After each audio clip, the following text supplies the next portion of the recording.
Halo teman-teman, halo ibu dosen, salam. Oke, perkenalkan nama saya Nedi Zaluhu, NIM 21400500207. Oke, pada kesempatan ini saya mencoba menjelaskan tentang jual beli yang telah diberikan tugas oleh dosen di hukum agraria. Jadi pada kesempatan ini saya akan mencoba menjelaskan itu jual beli. Mungkin mendengar kata jual beli ini tidak asing lagi kepada teman-teman karena jual beli ini mungkin sudah pernah kita lakukan pribadi tanpa kita sadari. Jadi karena uh, secara secara umumnya bahwa jual beli itulah tukar menukar.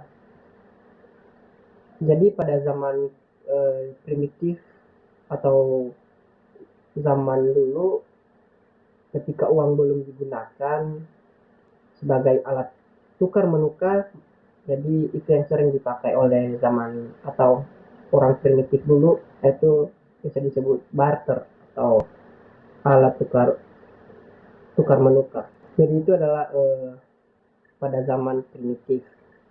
Jadi kalau kita coba eh, bahas arti jual beli dalam bahasa itu adalah tukar menukar yang secara mutlak. Itu yang berdasarkan pengertian tersebut, maka jual beli adalah tukar menukar apa saja, baik antara barang dengan barang, barang dengan uang, atau uang dengan uang. Jadi begitulah itu pengertian jual beli dalam menurut bahasa. Jadi jual beli itu mungkin sering kita melakukan, contohnya kita membeli baju atau lainnya, yang berarti kita punya niat untuk memiliki hal tersebut. Dan begitu juga yang bagi penjual, ya tentunya kan yang jual itu untuk mencari keuntungan, dalam sebuah uh, produk atau barang tersebut yang diperjualbelikan. Di sini saya akan mencoba menjelaskan bahwa uh, ada tiga bentuk sistem atau tiga macam jual beli, yaitu jual beli barang yang kelihatan, dan yang kedua jual beli yang disebutkan sifat-sifatnya dalam janji, dan yang ketiga jual beli benda yang tidak ada. Jadi jual beli benda yang kelihatan maksudnya pada waktu melakukan akad jual beli antara pembeli dan penjual, ada yang diperjualbelikan, ada di depan mata. Jadi kalau kita juga lihat pengertian jual beli dalam hukum adat, karena biasanya jual beli ini kan turun temurun, itu udah bisa dibilang udah tradisi. Jadi kalau kita lihat secara hukum adat, itu perbuatan hukum di mana pihak penjual menyerahkan kepada pembeli untuk selama-lamanya pada saat pembeli. Jadi pada saat pembeli memberikan harga yang telah disepakati. Jadi teman-teman, karena jual beli ini kita mempelajarinya di hukum agraria, tentunya akan berkaitan dengan tanah. Jadi untuk selanjutnya ini saya akan menjelaskan tentang pengertian jual beli dengan tanah. Jadi jual beli tanah menurut yang merupakan dalam hukum agraria, itu merupakan suatu perjanjian yang bersifat konsensual, yang maksudnya adalah perjanjian lahir ketika kedua belah pihak mencapai kata sepakat mengenai barang dan harga, meskipun barang belum diserahkan dan harga belum dibayarkan. Itu dalam pasal 1458 KUH Perdata. Jadi kalau udah sepakat untuk eh, menjual tanah tersebut, dan si pembeli akan menyerahkan eh, berupa uang. Jadi tentunya di situ harus diperlukan yang namanya saksi-saksi, yang dimana untuk mengetahui tentang isi dari akta, yang eh, maksudnya dalam menjual tanah itu pasti akan dibuat akta akta aktanya atau sertifikatnya. Jadi di situ harus membutuhkan saksi yang diperlukan agar di saat ada gugatan dari pihak yang menganggap akta jual beli yang dibuat tidak sah, maka saksi ini dapat diminta keterangan untuk meluruskan permasalahan yang timbul.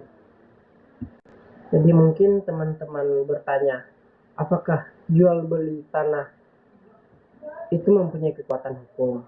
Jadi di sini saya akan menjelaskan bahwa surat perjanjian jual beli tanah adalah dokumen kesepakatan antara penjual dan pembeli yang di dalamnya memuat kewajiban dan hak masing-masing pihak dalam proses transaksi penjual dan pembeli tanah. Jadi dokumen ini dianggap berkekuatan hukum dan sama-sama menguntungkan bagi kedua belah pihak. Tentunya lagi teman-teman bertanya, bolehkah jual beli tanah di bawah tangan? Nah, jadi ini menurut Badan Pertahanan Nasional belum tidak sah, karena sesuai peraturan hukum pertanahan, jual beli hak atas tanah di bawah tangan tidak merupakan perbuatan hukum.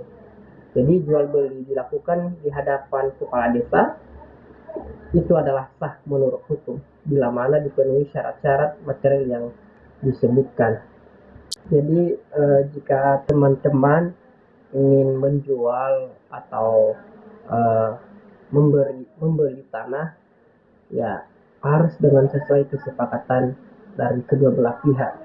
Jangan sampai ada unsur pemaksaan, karena uh, jual beli tanah itu mempunyai saksi dan mempunyai dasar hukumnya. Jadi nggak ada istilah unsur pemaksaan, karena dalam jual beli tanah itu tentunya pasti kita uh, membuat sertifikatnya atau aktanya, yaitu aktanya kita bisa mengusulkan di kantor notaris sebagai badan hukum dan diketahui oleh saksi-saksi atau ditandatangani supaya menjadi sahnya surat atau akta tersebut. Karena bukti kepemilikan yang sah atas tanah adalah sertifikat hak atas tanah, karena melalui pendaftaran tanah akan dapat diketahui tentang siapa pemegang hak atas tanah, kapan diperalihkan hak atas tanah tersebut, dan siapa pemegang hak yang baru, termasuk juga jika tanah tersebut dibebani hak tanggungan. Jadi sesuai dengan yang saya bilang tadi, bahwa jika kita akan melakukan jual beli, jadi harus mempunyai saksi dan harus uh, dibuat yang namanya surat, supaya jika terjadi gugatan di suatu saat nanti ada surat atau saksi yang bisa meluruskan hal tersebut. Oke, itu tadi tentang jual beli tanah. Jadi kalau jual beli tanah pasti mempunyai ada saksi, ada surat, ada sertifikat. Kalau contohnya kita membeli yang tidak bersertifikat itu, misalnya kita uh, membeli baju, membeli kebutuhan rumah tangga, ya itulah, itu udah jelas banget, itu tidak butuh uh, saksi. Paling kalau contohnya kita beli di Alfamart, paling yang adanya itu yang nota-notanya itu aja. Karena jual beli itu ada uh, jual beli yang bergerak dan tidak bergerak. Maksudnya itu yang jual beli yang bergerak itu yang bisa dipindah-pindahkan, itu yang dimaksud dengan jual beli yang bergerak. Ya contohnya kita bisa mau beli laptop, itu kan bisa kita jual. Jadi yang saya bahas tadi yaitu tentang jual beli yang tidak bergerak, yaitu tanah. Nggak mungkin lah kita bisa memindahkan tanah tersebut. Jadi begitu teman-teman, jika jual beli tanah itu harus dilihat dulu apakah tanah tersebut mempunyai sertifikat atau tidak. Jadi kita usahakan dulu yang jika kita mau beli tanah atau menjual tanah, kita usahakan dulu harus mempunyai sertifikat, dimana supaya proses lancarnya jual beli bisa cepat dan lancar, bisa gampang juga bagi pembeli untuk membeli tanah tersebut. Jadi jika tanah tersebut mempunyai sertifikat, jadi tanah tersebut bisa dibuat atau dilakukan di saat yang bersama. Jadi lebih gampang lah kalau contohnya tanah tersebut mempunyai akta atau sertifikat. Jadi tidak perlu harus ngurus lagi, harus itu lagi. Jadi begitulah teman-teman, menurut pendapat saya mengenai jual beli. Jadi kesimpulannya saja bahwa jual beli itu adalah salah satu kesepakatan antara satu pihak dengan pihak yang satu, di mana harus menukar atau dengan memberikan barang, yang penjual memberikan barang berupa tanah tadi yang saya bahas, tanah, dan yang membeli menyerahkan uang kalau secara tunai. Jadi segitu saja yang bisa saya sampaikan.